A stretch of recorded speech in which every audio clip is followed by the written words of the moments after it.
Hello, everybody, and welcome to the SoxProspects.com podcast, the web's number one source for information on the Boston Red Sox from top to bottom, from Fort Myers to Worcester, across the Pike to Fenway, and all stops in between. Thank you all for listening. He's Ian. I'm Chris. It's night one of the draft. We're going to do the speedy version of the intro.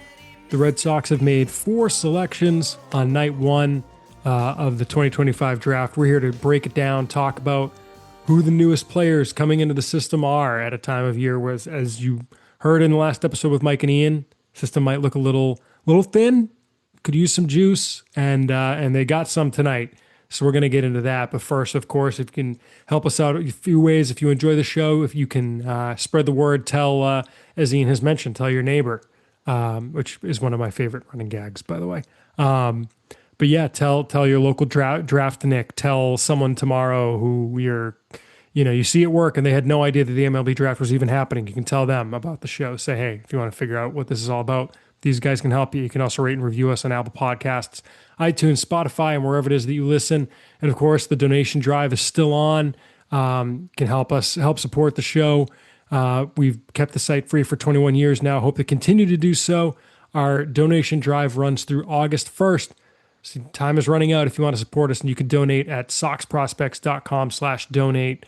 All donations are secured through PayPal. You can also join the Patreon at patreon.com/soxprospects. And of course, send your emails to podcast@soxprospects.com, including about the draft. We're going to do another episode after night 2 of the draft. That's going to come out. We're rushing this one out to get recap. It's the speed run through night. We're on night 1, but we're going to recap the entire draft when it's done as well. So get your emails in if you've got questions about the draft. Ian, after tearing through the intro, I throw to you. The first 4 picks are in. Feels like a strong crew to me. What are your overall takeaways about the 4 newest draft picks, which I guess I should list? Which are, or I guess, you know what, I'll let you do the intro and the listing. Tell the fine folks who has joined the Red Sox system this evening. Today the Red Sox they're going to sign. They made 4 picks. Kyson Witherspoon, a right-handed pitcher out of Oklahoma. Marcus Phillips, a right-handed pitcher out of Tennessee. Henry Godbout, a second baseman / shortstop out of Virginia. And Anthony Iansen, a right-handed pitcher out of LSU. And I think my biggest takeaway is, why does Craig Breslow hate position players? It's funny, right? I mean, I was on the call with Devin Pearson at the end of the night tonight, and he said, he was asked about the fact that they've gone so pitching heavy, and he just said, look, like, college hitters come off the board first, and it was a very particularly pitching heavy draft, and that's just how their board lined up. We'll see how that plays out tomorrow. I think it's going to be a little more pitching heavy in those kind of like 4 to 10 rounds. Or sorry, hitting heavy than it was last year, but we'll see. Maybe it won't be. Yeah, I mean, if you include last year, so last year they took 13 pitchers, 6 position players, and 1 two-way player who's really a pitcher. So 14 pitchers. Mm-hmm. This year they took 3 more pitchers and 1 position player. So yeah, it is pretty interesting that's the way. I do think they wanted there were position players they were intrigued by with their first round pick. I'm going to guess they just didn't get to the pick. And Witherspoon, starting off with him, that was just another best available player. Everything I'd heard about the draft was there was kind of a tier of like 8 guys or so that were all going to go, and they all did. And then Witherspoon was like right on the edge of that tier on like the national list. We don't know where the teams had them on this board. You and Jeff talked about him, right? He came up at least. You didn't talk about him in depth, I don't think, but I remember. Yeah, well, because we didn't think he was going to be there. He was projected to go like 8 to 12, probably 8 to 14, like before the Red Sox picked. Right. So, but yeah, he it's an interesting profile. He checks a lot of boxes the Red Sox look for, but he doesn't in some aspects. The first one is he's actually pretty small in relation to what they've targeted in the past. Like, going through the pitchers they drafted last year, the only one really smaller than him is Conrad Kaisen. But he is a great athlete. I was going to say they're both athletes. That's the 6'2", 205-pound righty. And I think the biggest thing here is it's a huge fastball, velocity wise. He's up to 99. His max velo this year was 99.3 miles an hour. The pitch Mhm. average 96.4 miles an hour. Which I So which I we really, think would be like sixth among minor leaguers in the system if you went apples to apples comparing them, yes, which is tough yeah. to do because he's throwing once a week as opposed to every fifth or Well, sixth no, day. it's easier to do in college to That's what throw I'm harder saying. because, Yeah, oh yeah, yeah, for any gotcha, number of reasons, you're more rested. It's yeah, yeah. But yeah, so it's big fastball velo. The shape is a little inconsistent. It's it's like average-ish shape, like IVB 18.9. So that's like it's good. Low, pretty flatter approach angle, which the Red Sox really like. Lower release height, another thing they like, though it's actually not as low as some of the other guys. Someone we'll get into in a second, Marcus Phillips. But yeah, I mean, Witherspoon. Then the biggest his calling card, I think, is his feel for spin. Like you're talking about three potential or two potential above average breaking balls with a cutter and a slider. And hmm there's definitely a differentiation between the two. The sliders like 84 to 88, cutters 88 to 91. But both, above average to plus potential, depending on who you talk to. Some scouts like the slider better, others like the cutter better. But they're both going to be viable options. He also has a big curveball, 78 to 82 miles an hour. Um, like big, long, deep pitch. Generates a lot of whiffs, but he doesn't consistently throw it competitively. So it's a lot of like, pitches down in the dirt or out and away that aren't getting swung at. But when he does throw it competitively, it's a really nice fourth pitch. And then it change up to 87, 90-ish range. I think it averaged change up averaged 88.7 miles an hour. Pretty good shape, but like least use offering on the firm side. It's inconsistent. But I mean, this is a guy like you can dream on four average pitches at least. So there's just a very wide, lot of variance in the arsenal, which is good. Can give a bunch of different looks.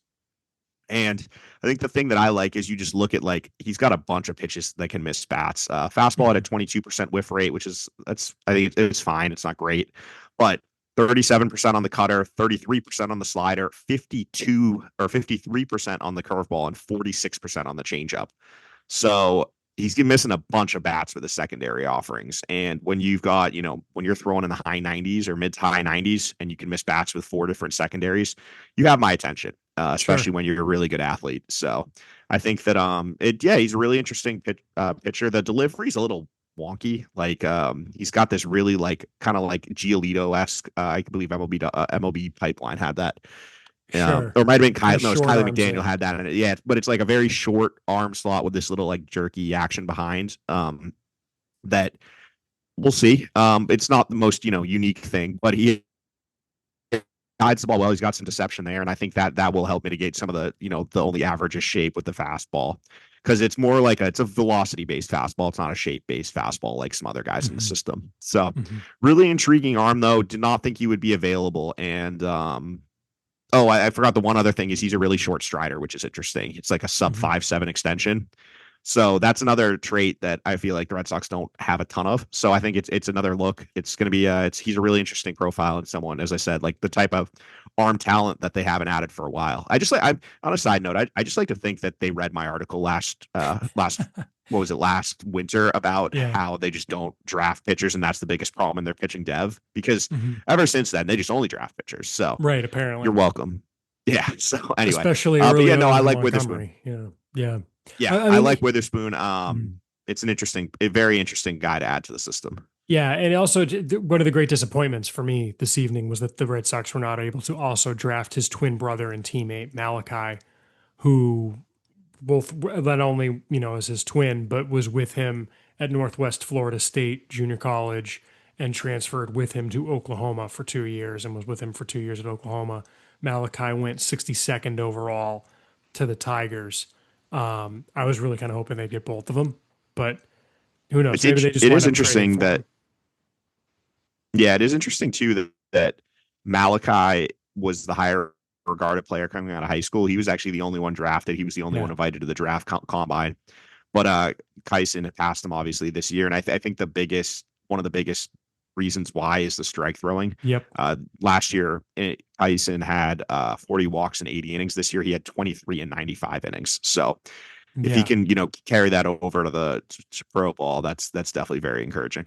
There's a lot to like, and it was, it's kind of crazy to me. The thing that really stood out, reviewing your scouting report just to get a second set of eyes on it before we put it online, Ian, is like I'm not used to reading draft scouting reports of pitchers that are this good. You know what I mean? Just because they don't pick guys in the first round anymore. It's been, when was the last one? Was Hauk, right? So Was it I'm just, Hauk? Yeah, because it was Hauk, then Jay Groom and Trey Ball, because there was that little run where they had a bunch of I them. guess, But yeah. since then, Well, there's been nothing. Ball was 13. Yeah, Groom was definitely after Gr- Ball. Groom was 16. I guess it was Groom, yeah, because Hauk was 15, right? Was Hauk 15? I, I thought Hauk was 15 or 17. No, 17. Hauk was Hauk was 17. 17. You're right. Okay. Yeah, because they did back to back. It was Groom, Yep. then Hauk, and then they haven't taken one since then. Yeah. Yeah. And it's just like I'm not used to seeing guys with 4 to 5 usable pitches and topping out at 99. Like, Well, and I think um, that's the biggest thing is this continues the trend, and it's something that is a deliberate mhm, attempt by the Red Sox. Is the type of arms they're targeting. There needs to be a ceiling there. You look back like to the drafts pre, like kind of the drafts under High and Bloom and the arms they were talking about, and I think a good example of that is like 2022. mhm, Like their first pitcher they took that year was Dalton Rogers. Like Dalton Rogers has a chance to be up as like maybe a low leverage reliever, mhm, but if you're your first college arm you take is like a 5'11 lefty, there's just like there's a cap ceiling there. mhm, And then you look at some of the other arms they took, like Isaac Coffey, Jonathan Brand, Caleb Bolden.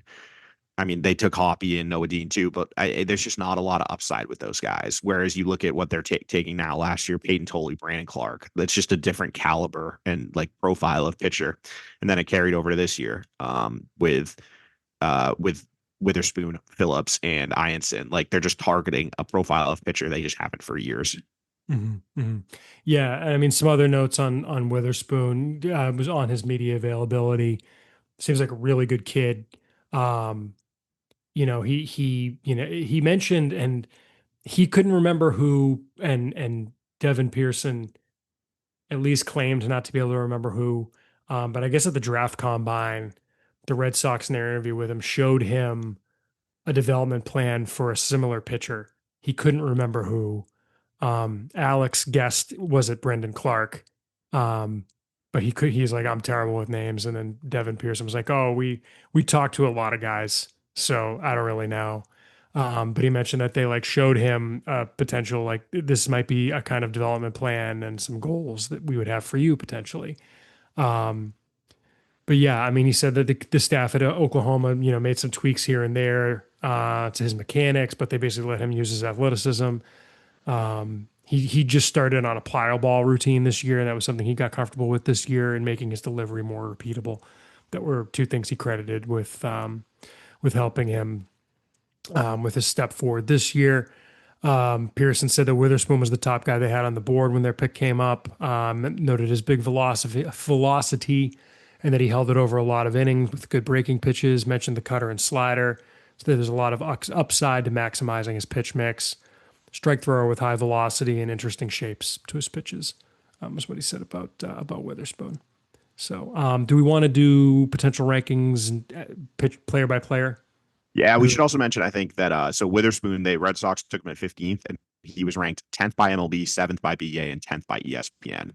So they definitely Six, seems like they got six good value there. Yep, 6 by Fangraphs, and Keith Law had him at 9. Yeah.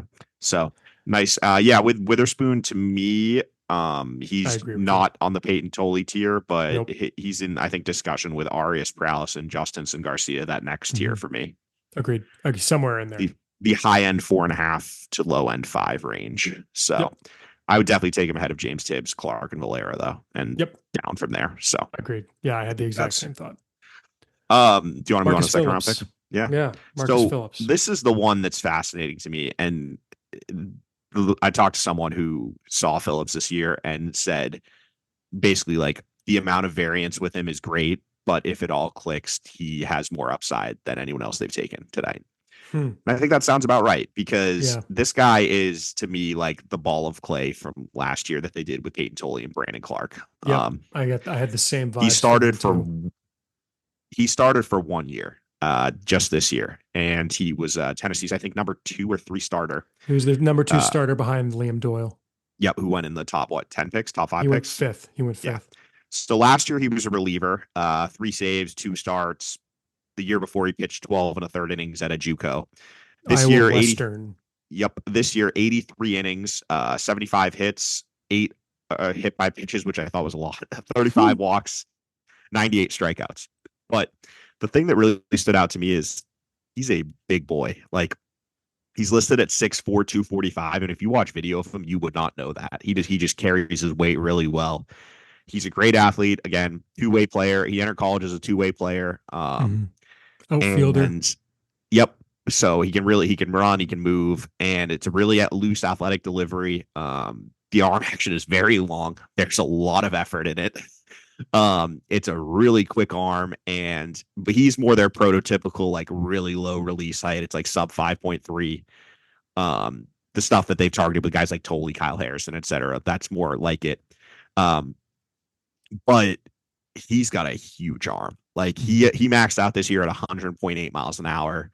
His average fastball velocity at Tennessee this year was 96 miles an hour, and it's good. It's above average extension slightly, 6.43 feet. And he just misses a ton of bats. And I think that there's a lot of variance here, as I mentioned earlier.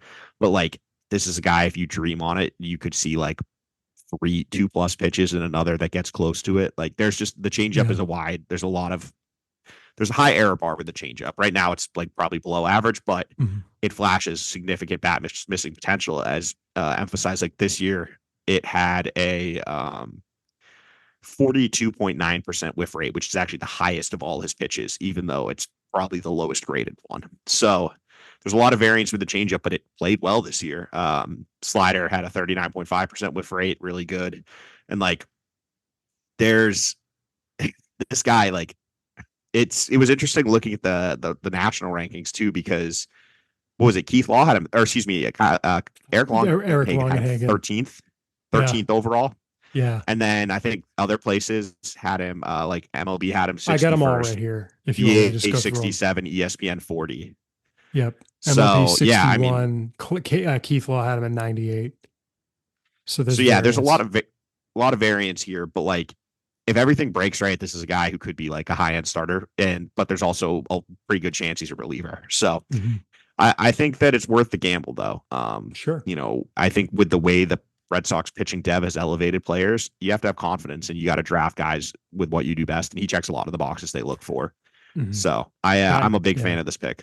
I completely get why, if your scouts and your models like him, and we should probably mention the model point too, why you're excited to get this guy into the system. Yeah. I could see him maybe taking a little below slot, but I think I've learned personally that trying to guess that tends to be, well, like last year we thought Tolley was going to get under slot, and he got over slot. And I actually had this discussion with someone on Twitter where, and we always talk about this after the first like 15 or so guys, teams' draft boards vary significantly. It's not a situation where, and it's not just like we were just talking about with Phillips, where it's like, Fangraphs had him at 13, Keith Law had him at 98. Teams just have guys like not on their board who other teams will have in their top 50. Like, there's a wide variance. The Dodgers took someone who I don't think was on BA's top 500. Yeah. Because I actually was listening because like they threw it straight to, or no, there was someone I was listening while someone who wasn't on MLB's top 250 got picked, who Baseball America had at 98. Like, and those are national outlets who are like sourcing this stuff too, right? So there's wide variance. Like, it would not surprise me if the Red Sox had Phillips ahead of both, I'm blanking about their names, Godbout and Iansen on their draft board. And that's why they took him before the other two, even though I think he's rated, I guess he's rated ahead of Godbout, but Iansen was rated ahead of Iansen. Thank you. I think it was Ned Ryerson I'm thinking of. But anyway, Yeah, Iansen was probably the consensus second best ranked guy they picked tonight. It wouldn't be surprising me if they had him fourth of four, So like Yeah. it doesn't always line up. But anyway, um, yeah, you could No, just and see on what they see. yeah, and on Phillips, I forgot I didn't really go through his arsenal. Fastball 96 to 99, as I said, topped out at 100.8 this year. Um, Slider averaged 85 miles an hour. Very high spin rate too is the other thing. Like fastball average spin rate was 27.14. So breaking ball was 27.50 or 27.60. So high spin, flat approach angle, which they like, low release height, and then slider averaged 90.6 miles an hour. Excuse me, changeup average 90.6 miles an hour. Spin rate 18.75. So definitely a true changeup. And as I said, like three pitches that can miss bats. So really Yeah, interesting profile and yeah. someone who the other thing I like too, low mileage arm. Like he started for one Hmm. season in college. So there Yep. might be some untapped potential here. And you could say the same thing about Witherspoon too, where Witherspoon was talking about like he just started using plyo balls, right? Like this could be things, what mileage or not, like their learning journey. There's more for them to learn and tweak and pitch design work that can be done with them. And the point I was going to say, Ian, about the models is Witherspoon, Phillips, and Iansen all are still 20 years old. They don't turn 21. Granted, like Phillips, it's like this month, and Witherspoon, it's next month, but they are relatively young for college draftees, which the They're all model young does like. college juniors. Yeah, Yeah, they're young models juniors. love they like young high schoolers, young college players for their year. So Yeah, because if you think about definitely it, to be a something that I draft think eligible fits. sophomore, you have to turn 21, right? Like, Mhm. so to be a junior and still not be 21 is young. Well, I think a good example is the next pick, Henry Godbout. I think he's a full year older than Yeah, one of them. I think Than so. Iansen, I think, or whoever the youngest one is. Basically a full year. Yeah, because he's November 03 and Iansen's October 04. So Mhm. they're the same age though, college wise. So I think that's a good Yep. insight into how young these pitchers are for their grade. Yeah. Oh, and actually, one more. Let me just make sure there's no notes on. So what Phillips, or sorry, what Pearson said about Phillips mentioned. He's an elite athlete. Was up to 101, but good east-west movement on the other pitches. Noted that he and Witherspoon, and then Ianson as well. They like that they pitched in the SEC and faced the best competition in college. So, yeah. So that was the point on Phillips. So, um, Henry Godbout, Wahoo Wah. Tell us about him, Ian. This guy, the more I read about him, the more I was just like, this is such a Oh, Red Sox pick with what they're looking for right now. and what they think they And can do with guys. Godbout is a Yeah. 6 foot.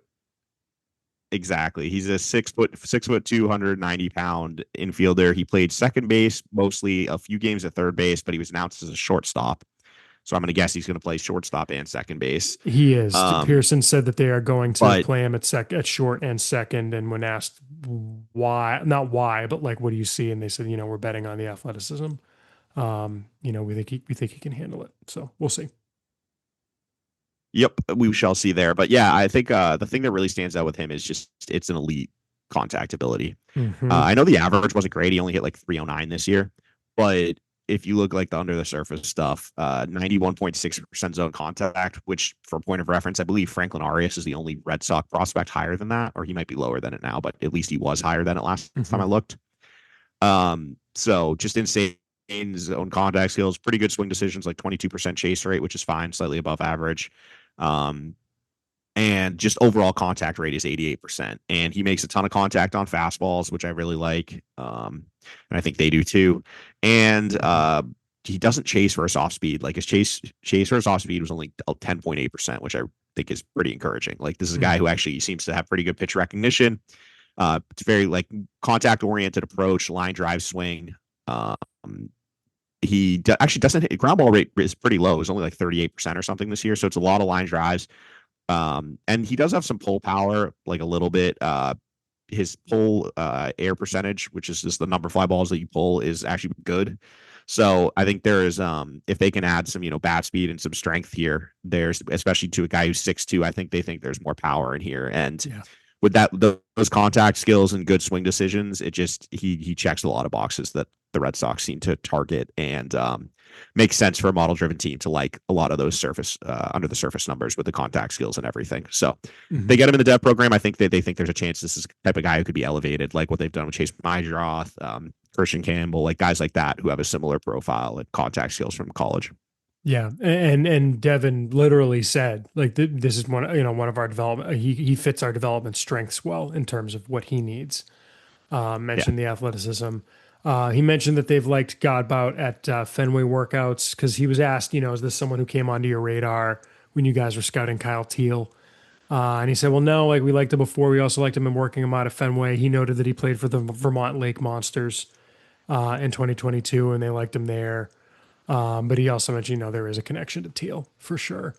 So yeah, he did play summer league with Vermont. I see that now, and he's played. And we should mention he was a Cape Cod League guy. I believe they all were. That Kate. No, I don't think Phillips was. Witherspoon definitely was, and Iansen was. And yes, so 3 of the 4 of them were Cape League. I think Witherspoon was Team USA. Or sorry, not Witherspoon. Witherspoon was Team USA, but I'm pretty sure Phillips was Team USA.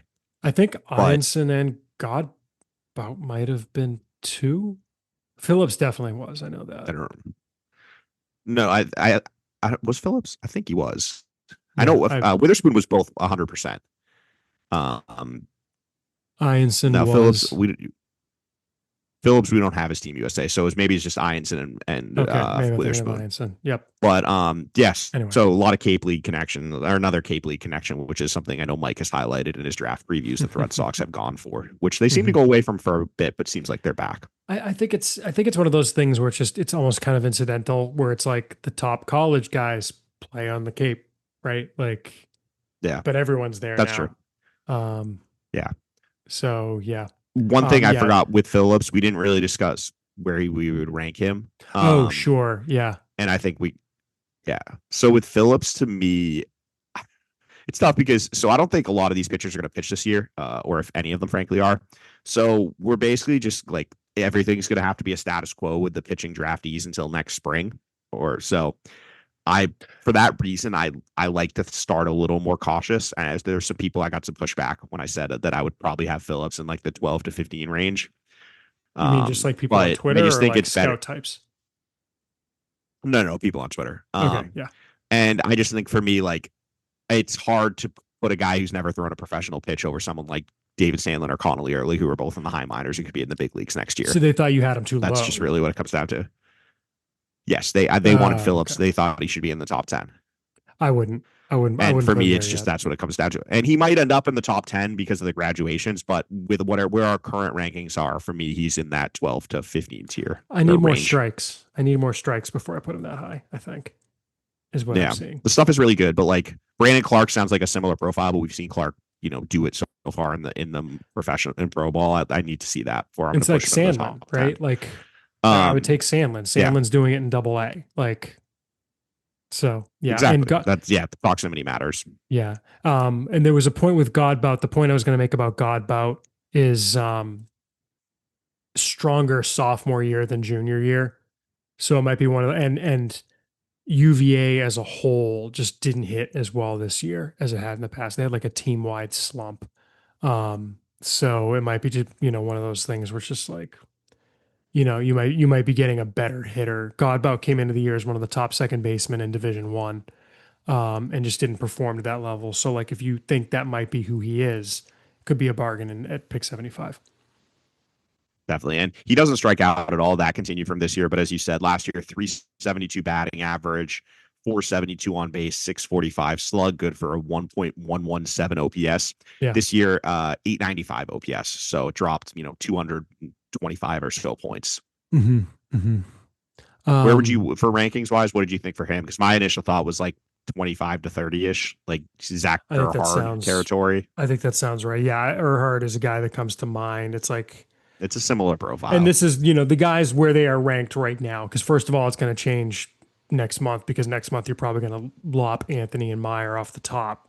And whoever gets traded. And guys who get traded, and you're adding other guys. So, the number is based on if you go to the website right now.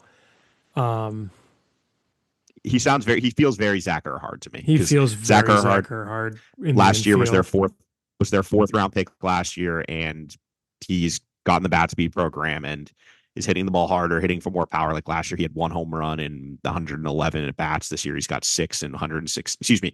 Last year, he had no home runs.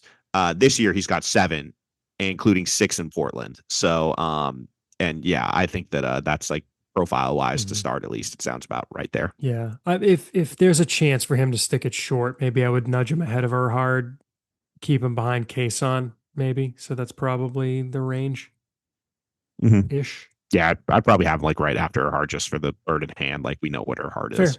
Fair point. But yeah. Anthony Iansen, right-hander out of LSU. Another second starter in the SEC.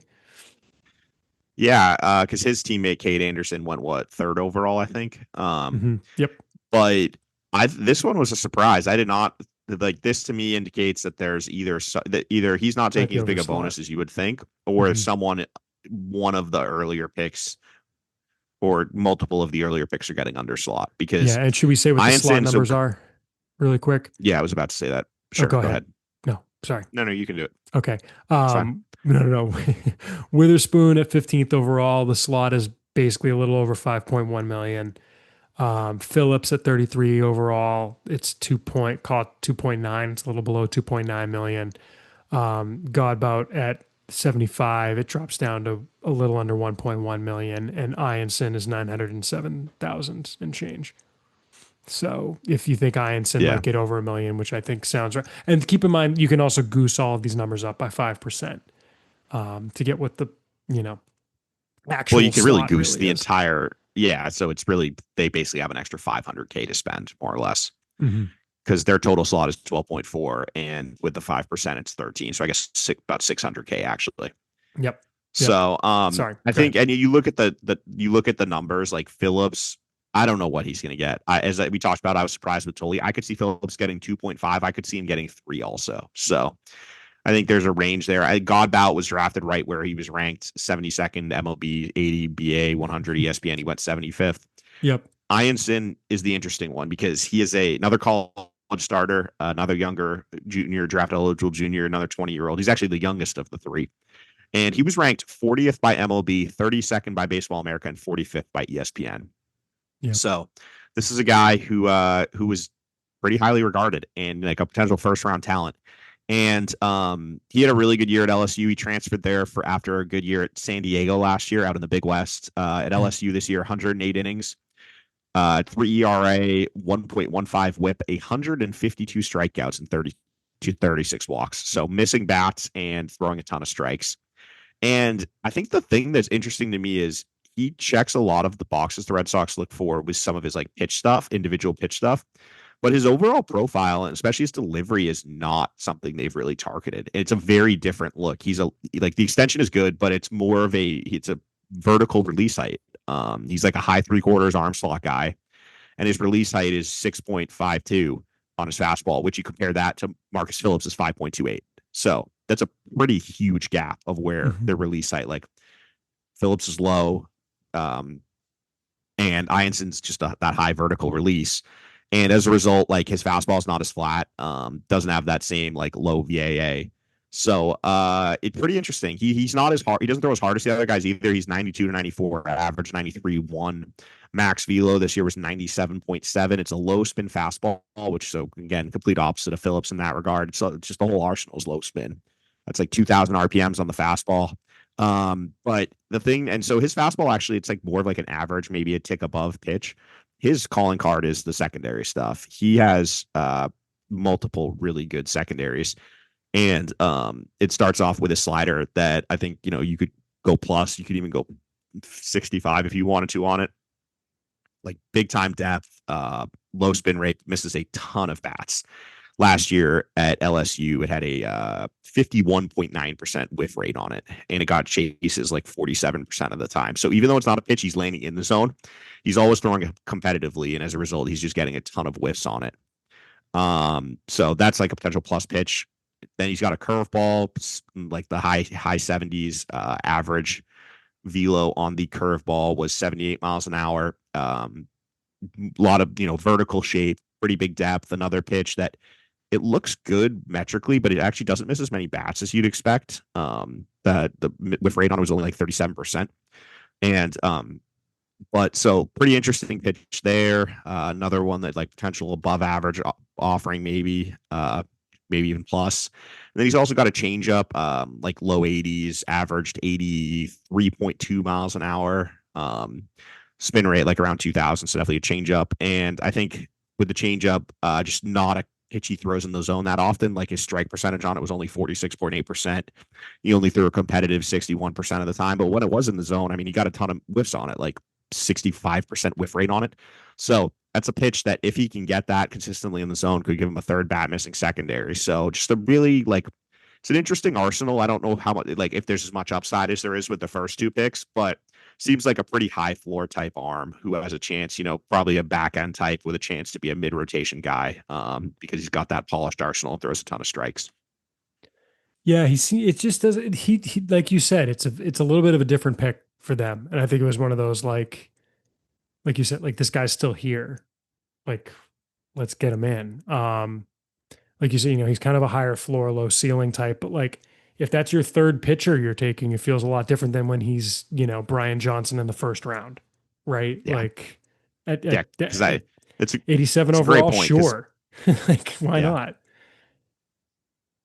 Um, Yeah, d- because you compare, I mean, you look at Witherspoon and Phillips are both guys who are in the high 90s. Like he's more like your typical, as I said, 92, 94, averages 93. He'll top out at 97, but maybe he had some velo. I think he's a good athlete, pretty good delivery. So there's definitely a chance for that. mhm. But yeah, I think that just the polish stood out. He's got the secondaries are really good, and we know the Red Sox have a heavy emphasis on breaking pitches.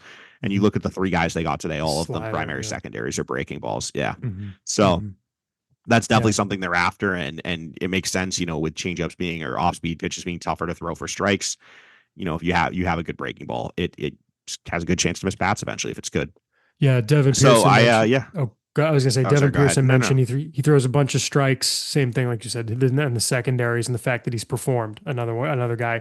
Iansen was third in the country in strikeouts behind his teammate Cade Anderson and Liam Doyle, who we just mentioned went fifth overall. So he showed out this year. He performed. I know I saw at least one tweet from someone who I follow, and I can't remember who, but someone who mentioned like at some point this evening, like why is Anthony Iansen still out there? So not a bad get at 87. So Ian, you were saying, I think I know where you're going, but I don't remember what I was saying, so I was please gonna lead say me to the promised probably land. rankings. Yes, that was definitely what I was going for. Mm-hmm. Mm-hmm. I think I'm probably would guess similar to Phillips. Yep. I'd put him somewhere around there as So well. So that puts him in that yeah, same sort of 12, 12 to around the guys who 15, are currently 16 12 to area. 16. Yeah. Yeah. I'd put both of them ahead of Paez, put it that way. Both in that kind of 4 to 5 Yeah, I range. would agree. I would agree there. So I like as a whole, would I have liked to see a few more position players? Yes, but I also think that they just played the board and just took the best available. And as I said, I think at the beginning, if they take like Gavin Fine with their first round pick, I love the draft. Like I would look, Sure. two hitters, two pitchers, really interesting pitchers, couple interesting hitters.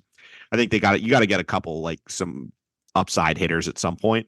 But I guess, if they're playing into their strengths, and that's what I like. They're taking pitchers that with traits they like, that guys they think they can elevate, which you look at what they've done with last year's draft class is a smart move. And the position player profile with Godbout is someone that or it's a profile that they've had success developing, Godbout, excuse me, that they've Yep. had success developing in the past. So play to your strengths, draft intriguing guys. And if they continue with the pitching thing, you look in the minors, every team needs pitching. So if you develop good pitching, you could trade it for hitting. So it's not the end of the Mhm. world. I mean, it just, it just means they're going to have to be more aggressive, which they've done this year with their Latin hitting prospects pushing them. But we shall see what they do tomorrow because there's a lot of picks still to go. It is kind of funny, Devin, talking about how pitching heavy of a draft it was. If you look at the first 6 picks, there were 4 pitchers taken. From pick 7 overall through pick 24 overall, there were one, two, It's two. two pitchers taken. Yeah. It was Jamie Arnold at 11 and Witherspoon at 15, and everyone else was either a shortstop. There's a huge run of shortstops, which of course, or Ethan Conrad's an outfielder. Ike Irish is kind of a catcher. Andrew Fisher's a third baseman. Sean Gamble's an outfielder, but like again, it's mostly shortstops. So, I again, mean, I think people were focusing on the hitters, and they said, "Fine, like leave us the pitcher we like." Sure. Sorry. well, I just think that's the way MLB's going, is that the guys who there's a huge priority of up the middle position players, especially high schoolers with upside. Mm-hmm. This year's draft just didn't have those high end college No. bats. Like the first college bat to go was Irish, right? Or no, it was No. Ivar, excuse me. It was Arquette. Yes.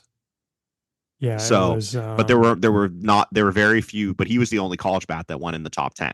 Yeah, it was And Arquette, and then high the school next one arms. is Gavin Keelan or Kylan at 13, and then the run started after the Red Sox pick with Merrick Houston, Ethan Conrad, Ike Irish, Andrew Fisher.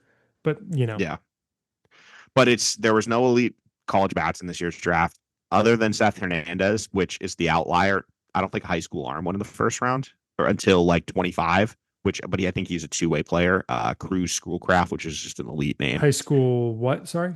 High school starters. The only pitcher? one. Other than Hernandez, you're saying? Yeah, the next highest picked one was 25. That sounds right. Yeah. I mean, I'm looking at it, so You're looking at it. Yeah, of course. Yes. But there was just like what teams want. They want up the middle guys, and then the top college arms are going to go, and then that's when you flip to the high schoolers. So the bats went. The Red Sox played the board, got what they was their best available, and then you go from there. And so that's how you end up with three pitchers. But I think they're three exciting guys. There's a lot of upside there, especially given how the Red Sox have elevated pitching in these last 2 years under Craig Breslow and co. So I think it's going to be interesting to see these guys. Where did Laviolette get picked? Yeah, 27th. 27th. Okay, I just missed him. Yeah, I missed him. Fair enough. Anything else, Ian, on night one?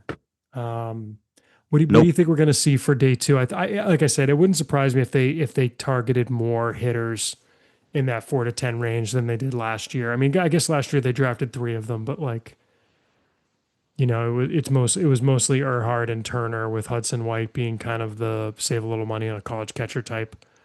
It wouldn't surprise me to see more resources put towards that demographic tomorrow.